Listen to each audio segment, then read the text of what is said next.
So, what's your name and what do you do here at OAR? My name is Lula Kelly, and I am the Diversion Program Manager here at OER.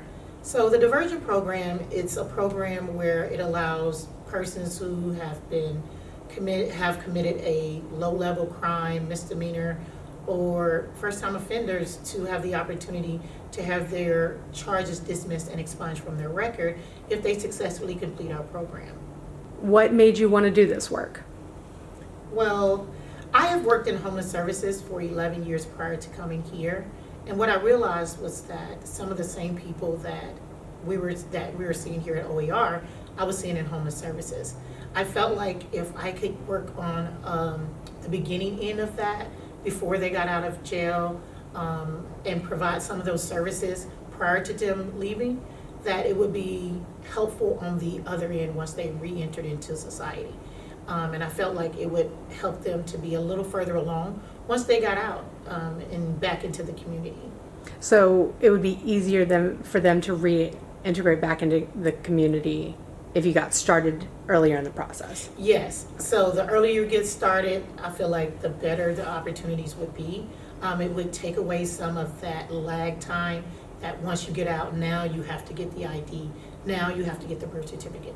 Now you're getting those skills that you should have gotten prior to leaving jail. So I felt like if I could get ahead of the game and work with them at that point, I feel like it would have been better for not only the client, but for the community. So, going through this process in kind of a new way for you, what have you experienced as the biggest challenge for someone in your position? I think honestly, which is kind of funny, is the same two things that played when I worked in homeless services. It is housing and employment. I feel like those are the two biggest ones that our clients face, and even for us, finding appropriate housing for people who have been involved in the justice system, because people are always being discriminated against based on some form, action, or whatever.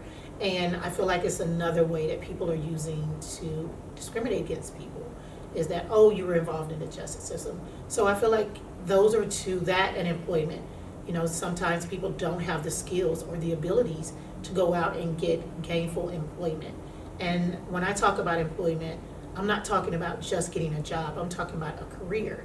I'm a firm believer that if you teach a man to fish, he'll never go hungry. But if you just give him a fish, he'll be hungry forever. And that allows people to keep chasing something that they can't find to help them remain sustainable. So I feel like those are some of the really, really big issues that we face here at OER with our clients. And you mentioned employability. Is it lack of jobs? Can you just speak a little more on that? It's not really lack of jobs, because as you know, in the economy right now, there are a plethora of jobs here. However, having the skills to do those jobs is what the issues are. So what we do here at OER is that we try to work on that with clients. We do employment seeking classes, employment improvement. That could be helping them with resumes, helping them with mock interviews, helping them learn how to talk to employers or how to disclose to employers that they might have some things in their backgrounds. These are really important things to help people to be able to become employed. And then on the other end of that, we also will help them gain skills for a career. If they want a certification in a CNA, we're helping them do that by not only finding it, but helping them pay for that. Because that is another barrier. Because even if they found a career, if they were on their own, how are they going to pay for it? So those are some of the things that we do here at OER to help them in these employment skills and abilities. What do you wish more people knew about citizen reentry?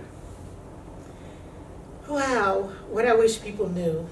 I really, really, honestly, I think I wish that people knew that it's not okay to keep punishing people when they've already served their time.